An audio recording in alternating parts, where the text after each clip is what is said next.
I'm Owen Bigland. This is the Inside Age video blog. Okay, I don't know if you guys have noticed in the news here, in the media, radio, newspapers, online, a lot of articles out lately in the Vancouver Sun, Globe and Mail, Financial Post on the state of the Vancouver real estate market and developers. So if you guys have been watching my blogs for a while, they are hurting. They are in a world of hurt. They're not building anything. It is not a friendly business environment here at all. Interest rates are still high. Uncertainty with the economy. We're in a recession here. We've been in a recession for 10 months, guys. The NDP and the Liberals are masking it with these weird numbers that they put in there. Wall Street Journal has talked about this a lot lately. We haven't been in a recession, I think, officially for about 8 months when you use the proper metrics, which they're not. They've been fudging it, as I've said before, with rolling that capital gains tax increase and collecting a whole bunch of revenue there and then rolling it back. Can you imagine the people that got caught in that and sold a house quick to try and avoid that extra capital gains tax, gave up money on the selling side of their house so they could avoid paying an extra $100K in capital gain, only to see it roll back? Nuts. This only in Canada. And then, of course, the GST holiday and that kind of thing. But, you know, a lot of articles. I'll just give you a few. This was one in the Vancouver Sun here. Foreign buyers and the prevailing political winds. Developers, several developers, Intercorp and Bob Rennie, who's the Condo king, he's the marketing arm. You know, they've come up with kind of a bit of a harebrained idea, honestly, and that's about taking or removing the foreign buyers tax. So it went on here, you know, that those that are active in the BC real estate market know the different levels of government have put in policies to slow demand over the years. Yeah, they sure have. They've thrown everything but the kitchen sink at demand. Many of this were put in place when the market was roaring. However, the market has turned and liquidity is dried up in certain areas of the market. New condos, pre-sale condos especially, nobody's buying them. And we can't build any more homes like the NDP wants unless we build new construction, pre-sales. And investors are gone because we have a war on landlords for the last 5 years, thanks to David Eby. And so they're just not buying pre-sale. So they can't move forward with the construction unless they can sell 40 or 50% at pre-sale. You know, this goes back to the foreign buyers ban and speculation and vacancy tax. They've been discussing the policy changes that would allow more capital to come back into the market. So Bob Rennie has got an idea here, and it's not going to go anywhere. It's dead on arrival. But, you know, he wants to allow foreigners to buy pre-sale condos as an investment under the stipulation that they have to hold them for 25 years and rent them to local Vancouverites. That would be good for Bob Rennie, for sure. It would be a great deal for the developers because now they can finally start building some condos and making some money. But this is so dead on arrival. And in the Vancouver Sun, the comment section is exactly what I thought it was. They were outraged by this. So this is not going to happen, allowing foreigners to buy pre-sale condos and then hold them for 25 years. I don't know, first off, how you would hold them to keeping them for 25 years. The typical investor might buy and hold a property for 6 or 7 years on average. 25 years is a long time.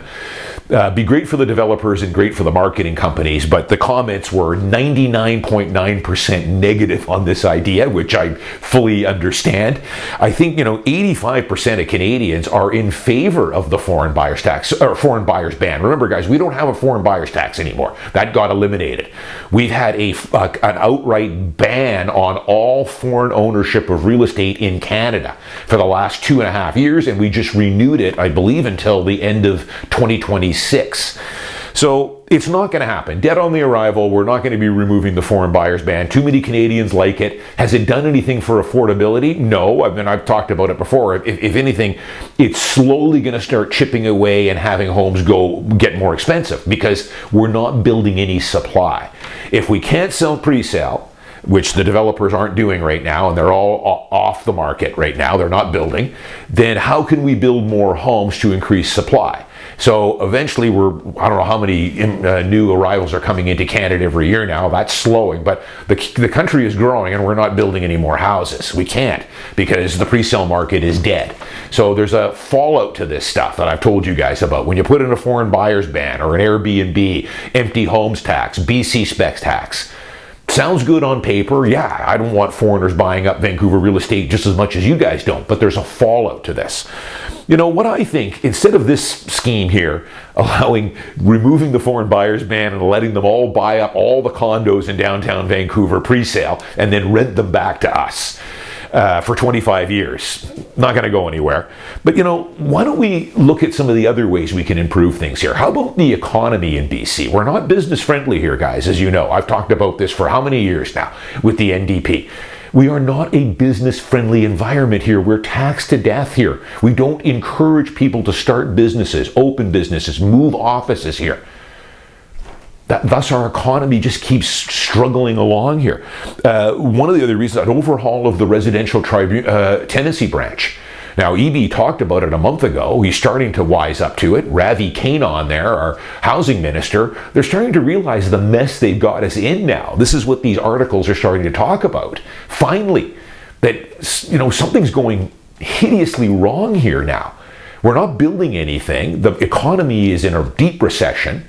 We've got to start doing some things here. So they need to start overhauling that residential tenancy branch, starting to give us landlords aren't even asking to have anything in our favor. All we're asking for is a balanced playing field. One of the ones they can do for sure is that once a tenant is given the proper notice that the new owner is going to move in or the home has been sold and a new buyer is moving in, they should not have any rights to protest that or file a dispute to delay it, because then that seller's in breach of contract.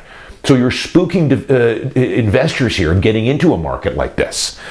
You know, reduce the development and permit costs that developers face, but they'll never do that, guys. I've done so many blogs on this. This is a money-making scheme. Development costs, permitting, property transfer tax, it drives this province. Now, that's something I'm going to have to talk about later. You know, we've already run, what was it, a $10 billion deficit here under the NDP last year. They said we were going to have a surplus. They lied like they always do. But man, I can't imagine what 2025 is looking like and the press conference EB's going to have with this, because the property transfer tax, they rely on that to run this province. And our sales volume is still way below our 10-year average. Last year was not good. This year we had a decent little spring early. It slowed. We're well below our average. So property transfer revenue that they rely on is going to be way down again this year. So look for the NDP to announce this on a Friday at 4 o'clock before a long weekend. That, oh, by the way, we've got a $15 billion deficit here because we just don't have the revenue. So, some other things, removing the empty homes tax ban, removing the BC speculation tax ban, and perhaps having a look at the Airbnb ban. So that's another one. Another article here in the Vancouver Sun. Has BC's Airbnb restrictions worked, and could they be eased? Well, according to Ravi Kanon here about the restrictions, he says they recently hinted that they might not be forever. Well, hey, that's a step in the right direction. I've told you guys, I'm not a huge fan of Airbnb. I would not want to live in a strata as an owner that allows Airbnb. I don't want it. I don't want a hotel room next door to me. But in certain locations, in certain strata, it can make sense. Plus the fact here, this is why they're kind of starting to backtrack on this now.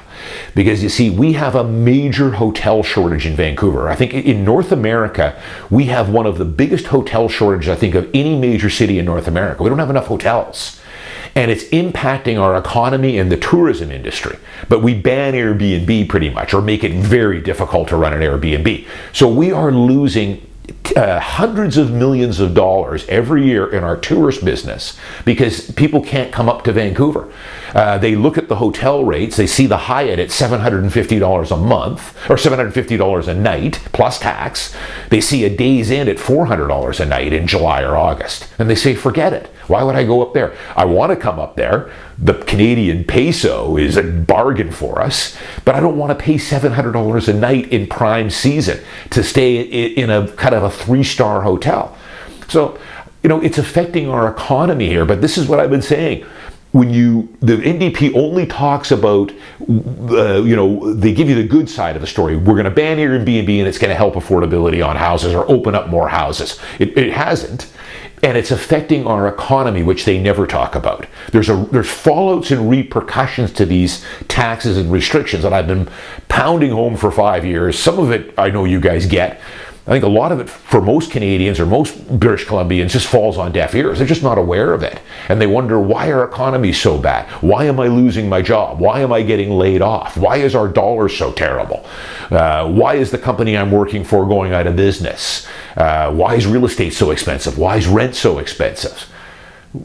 I wish one day, we would wake up to this stuff. Start working the other side of the equation. Let's start promoting business up here. Let's start taxing less. Let's allow some Airbnb in certain areas to allow more tourists and more visitors to come up, which are going to pump hundreds of millions of dollars into our economy, which will float all boats here.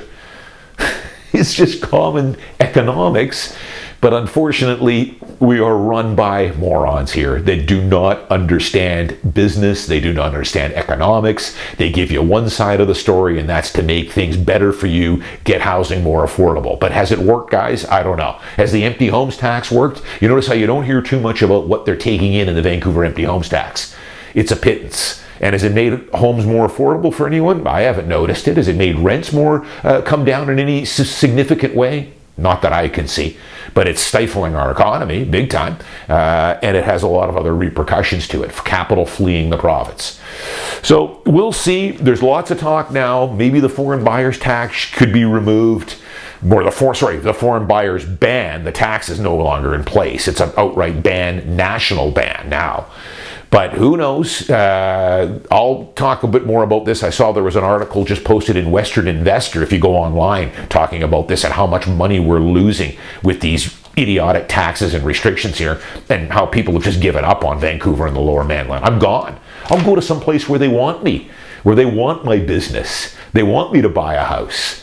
We're one of the only countries that doesn't allow foreign ownership of real estate. I can go down and buy a house right now in California, no problem, no extra tax, nothing. So we'll see where it goes. But this one here about allowing foreigners, to come back and buy pre-sale condos and rent them for 25 years, it's dumb. It doesn't make any sense to me at all. Good deal for the developer, but it's never going to happen. You'll never get that through. Even I don't know if I would want something like that. A bunch of condo towers owned by offshore owners. Doesn't make too much sense to me at all. But it would be good for the developer and would be fantastic for the marketing companies, because now we could start selling stuff. But there's other ways to do it. The economy, the residential tenancy branch, start overhauling that. Again, maybe getting rid of the vacancy tax or reducing that. Reduce the PTT or index it. There's all kinds of ways we could work the other side of the equation to get things going. I'm Owen Bigland. As always, thanks for watching. I'll see you next week.